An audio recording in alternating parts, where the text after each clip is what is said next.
చిరకాలము నాతో ఉంటానని క్షణమైనా వీడిపోలేదని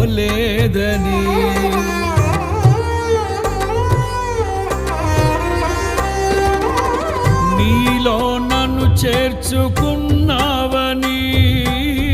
తండ్రితో ఏకమై ఉన్న